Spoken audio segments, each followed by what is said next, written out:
भाइयों नमस्कार। मैं पुरुषोत्तम वर्मा आप सभी का अपने YouTube चैनल पर स्वागत करता हूं। किसान भाइयों, जैसा कि पिछली बार आपने देखा कि मेरे खेत में काफ़ी घास हो गई थी क्योंकि बारिश हो रही थी, इसलिए मैं पैराकाट स्प्रे नहीं कर पाया था। लेकिन जुताई करने के बाद अब जैसे ही घास जमी है, अब तुरंत मैं घास का स्प्रे कर दूंगा, क्योंकि अभी तो खेत में वैसे तो देखा जाए तो नमी है, स्प्रे करने वाला नहीं है, लेकिन मैं स्प्रे इसलिए कर दूंगा कि घास बहुत तेज़ी से बढ़ती है खेत में, फिर इसका कोई उपाय नहीं बचता है और स्प्रे करते भी नहीं बनता है। तो आज मैं आप लोगों को इसका स्प्रे करने का तरीका बताऊंगा कि किस तरीके से स्प्रे करें कि हमारे पौधों पर ना पड़े और इससे हमें ज़्यादा से ज़्यादा लाभ मिले। और एक चीज़ आपको बताऊंगा कि अब आखिर हम पैराकाट के साथ क्या क्या मिक्स कर लें तो हमारा पैराकाट और ज़्यादा अच्छा काम करे। तो जो मैं डालता हूँ वही आज आप लोगों को दिखाता हूँ और उसके बाद बताता हूँ कि कैसे स्प्रे करना है, क्योंकि स्प्रे करने वाला सिस्टम बहुत ही इम्पॉर्टेंट है। दो तरीके हैं स्प्रे करने के, तो दोनों तरीके मैं आप लोगों को बताऊंगा, जो आपको अच्छा लगेगा वो आप करना। तो दोस्तों, सबसे पहले बात करें पैराकाट की, तो पैराकाट मैंने लिया है अडामा कंपनी का, बढ़िया है। और इसकी मात्रा दोस्तों मैं ले रहा हूँ 120 ml पर टंकी। आप इसको 100 ml भी ले सकते हैं, लेकिन मैं इसको 120 ml ले रहा हूँ दोस्तों। तो सबसे पहले हम अपना पैराकाट डाल लेते हैं 120 ml, क्योंकि ये 50 ml का नपना है, इसलिए हमें 3 बार नापना पड़ेगा। 2 बार 50-50, उसके बाद 1 बार 20। तो अब हो गया ये 100 ml, अब डालते हैं 20। तो दोस्तों हमारा हो गया 120 ml पैराकाट। हम 120 ml डालने के बाद थोड़ा पानी डालते हैं, और पानी डालने के बाद हम लाए हैं दोस्तों यूरिया। तो यूरिया भी हम लगभग डाल रहे हैं हर टंकी में 50 ग्राम के आसपास, क्योंकि दोस्तों मैंने तौला नहीं है, लेकिन मेरे पास एक नापने वाला है। तो ये नापने वाला ढक्कन आप देख सकते हैं, इतना बड़ा है। लगभग मेरा अंदाज़ा कहता है कि इसमें 50 से 75 ग्राम के आसपास यूरिया आती होगी। तो इतनी यूरिया मैं पर टंकी में डाल रहा हूँ। तो एक ढक्कन यूरिया डाल देता हूँ, और उसके बाद थोड़ा पानी डाल के एक चीज़ मैं और रखे हुआ हूँ, जो घर में कपड़े धुलने वाला डिटर्जेंट आता है, निरमा। तो मैं निरमा डालता हूँ सब में, हर टंकी में लगभग 10 ग्राम। तो यही तीनों चीज़ें मिला के मैं डालता हूँ पैराकाट को, तो काफ़ी अच्छा रिजल्ट रहता है।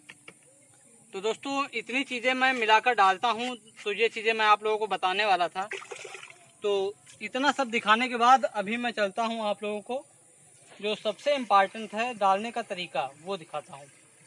हालांकि मैंने आप लोगों को बता रखे हैं दोनों तरीके अलग अलग वीडियो में, लेकिन आज दोनों तरीके एक ही वीडियो में आप लोगों को दिखाता हूँ। तो चलिए आगे देखते हैं खेत में। तो मेरे पास एक ये आइटम है जिसको आप कुप्पा हम बोलते हैं, आप पता नहीं क्या बोलते हैं इसको। तो इसको हम इसमें सेट करके स्प्रे करते हैं। तो इसके लिए एक पीतल वाला नाजल होता है, उसको लगाने के लिए केवल एक बिल का है ये, और इस सुई को हम इसमें जोड़ते हैं। तो इसको जोड़ने के बाद स्प्रे करते हैं दोस्तों। और एक चीज़ तब तक के लिए आप लोग देख लीजिए कि खर ज़्यादा बड़ा नहीं होना चाहिए।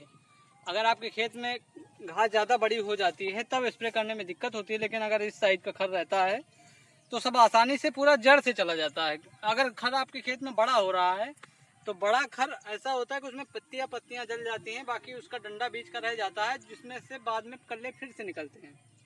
तो अगर आपके खेत में खर छोटा है तब अगर आप स्प्रे करेंगे तो पूरा खर चला जाएगा, जड़ से चला जाएगा। तो चलिए आपको दिखाते हैं कि इसको इस तरीके से जोड़ने के बाद हम मशीन को अपना धीरे से चालू करते हैं, जिसमें रेगुलेटर लगा होता है मशीन में। धीरे से चालू करते हैं, ऐसे चल जाता है फव्वारा, और उसके बाद हम इस तरीके से पूरे खेत में इस तरीके से स्प्रे करते हैं, जिससे अगर हम पौधे के पास भी इस तरीके से स्प्रे कर देंगे तब भी हमारे पौधे को कोई नुकसान नहीं होने वाला दोस्तों। तो एक तो तरीका दोस्तों हमारा ये हो गया, इस तरीके से मैं स्प्रे करता हूँ। तो चलिए आप लोगों को दूसरा वाला तरीका बताते हैं। ये तरीका अगर हमारा पौधा बहुत छोटा है तब मैं अप्लाई करता हूँ, और अगर मेरा पौधा जैसा कि आप ये पौधा देख रहे हैं लगभग 1 फीट का हो गया है, अगर इस साइज का पौधा हो जाता है तब मैं स्प्रे करता हूँ ऐसे ही। क्योंकि ये मेरा पीतल वाला नाजल है, ये एक गोल गोल फव्वारा निकालता है और नीचे को फेंकता है। तो मैं मशीन थोड़ा धीमी कर लेता हूँ और फव्वारा जो है उसको एकदम नीचा करके और बीच में केवल लेके जाता हूँ और पौधे के पास ले ही नहीं जाता हूँ 1 फीट। तो आपको थोड़ा स्प्रे करके दिखाते हैं। मशीन में धीमे से चालू करता हूँ, फव्वारा हमारा नीचे को चलने लगता है और हम एक बार ऐसे बीच में केवल, आप लोग देख सकते हैं मैं पौधे के पास बिल्कुल नहीं ले जा रहा हूँ, केवल बीच में ऐसे स्प्रे करते चला जाता हूँ। तो एक बार पूरे खेत में मैं जैसे इधर को स्प्रे कर रहा हूँ तो स्प्रे इधर को कर लेता हूँ। उसके बाद दूसरा जो राउंड होता है मैं इस साइड को करने का शुरू करता हूँ। जैसे आप लोग इधर से देखिए, फिर मैं इधर से इधर को चलूँगा और इस तरीके से स्प्रे करते जाऊँगा, इस तरीके से। फिर मैं बीच बीच में करता चला जाऊँगा, जिससे ये होगा कि जब मैं एक बार इधर को चलूँगा तब बीच बीच का जाएगा और जब एक बार इधर को जाऊँगा तब बीच बीच का जाएगा और पौधे के पास हमारा जो है लगभग 1 फीट चारों ओर बच जाएगा, जिस पर दवा नहीं पड़ेगी। उसको बाद में मैं खुरपे से निकलवा लूँगा निराई करवा के।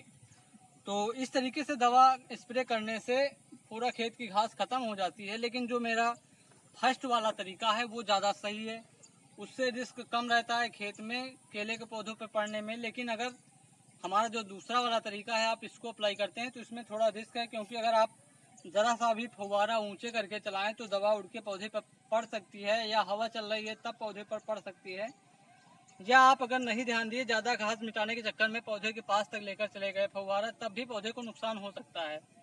तो मेरा ये कहना है कि अगर आप लोग इस तरीके से स्प्रे कर रहे हैं तो बहुत सावधानी पूर्वक करें, क्योंकि मैं आप लोगों को बताना चाहता था इसलिए मैंने आप लोगों को बता दिया है और आप लोगों को मैं इसका रिजल्ट भी 2-3 दिन बाद दिखा दूंगा। लेकिन अगर आप लोग स्प्रे करना चाहते हैं तो वो आप लोग अपनी जिम्मेदारी पर करिए। बाद में आप लोग मुझे नहीं कह सकते कि आपने कहा था, क्योंकि मैं आप लोगों को केवल तरीका बता रहा हूँ। अगर आप लोग सेफ्टी पूर्वक कर पा रहे हैं तब तो करिए, नहीं तो आप लोग अपने खुरपे से निकलवाइए। आप या जिस तरीके से आप लोग चाहें उस तरीके से कर सकते हैं। लेकिन मैं जो तरीका अपना रहा हूँ वो मैं तरीका आप लोगों को दिखा रहा हूँ। तो इसमें जब घास खत्म हो जाएगी तब भी मैं आप लोगों को दिखाऊंगा। तो उम्मीद करता हूँ दोस्तों आप लोग मेरा घास खत्म करने का तरीका समझ गए होंगे। तो मिलते हैं अगले वीडियो में इस तरीके की नई जानकारी के साथ। तब तक के लिए नमस्कार।